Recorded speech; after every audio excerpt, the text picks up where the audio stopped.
ជំរាបសួរបងប្អូនទាំងអស់គ្នាថ្ងៃនេះខ្ញុំនឹងបង្ហាញរបៀបធ្វើភីហ្សាសម្បកហុកដក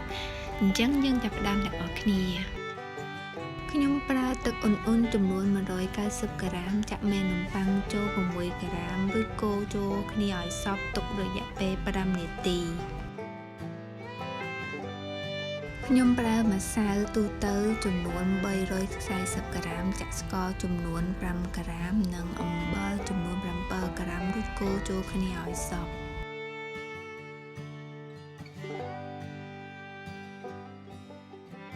បន្ទាប់ពី5នាទីមកយើងឃើញថាមេឡើងបានល្អហើយចាក់វាចូលក្នុងម្សៅរួចចាក់ប្រេងឆាចំនួន45ក្រាមចូលរួចកូរចូលគ្នាឲ្យសព្វ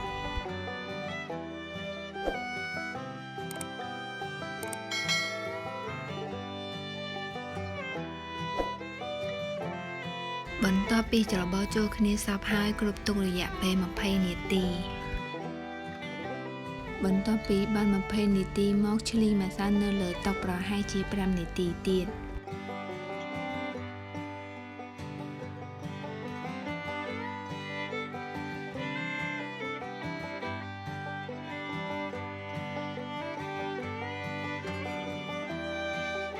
បន្ទាប់ពីឈ្លីម្សៅ5នាទីហើយបត់ម្សៅចូលក្នុង3ទៅ4ដងរួចមូលដូចបាល់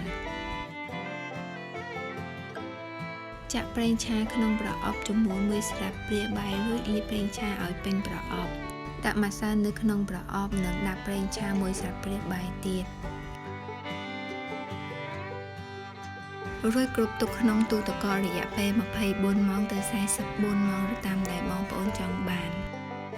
បន្ទាប់ពីបាន24ម៉ោងមកយកសាច់ម្សៅមកច្របាច់ខ្យល់ចេញ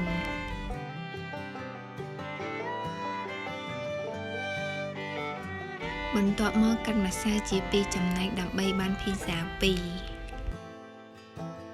រួចបត់ម្សៅចូលក្នុង3ទៅ4ដងមូលដូចបាល់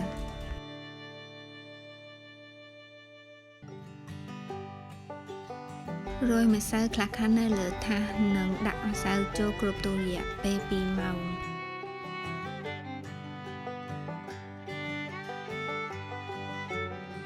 បន្ទាប់ពីបាន2ម៉ោងមកយកប្រេងឆាមកលាបលើក្រដាសដុតនំហើយដាក់ម្សៅពីលើសង្កត់ឲ្យបាន25សង់ទីម៉ែត្រ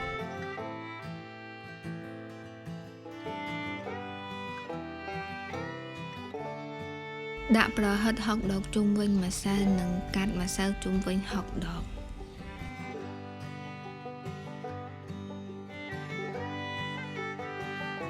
បន្ទាប់មកទាញម្សៅមកបត់ពីលើហុកដក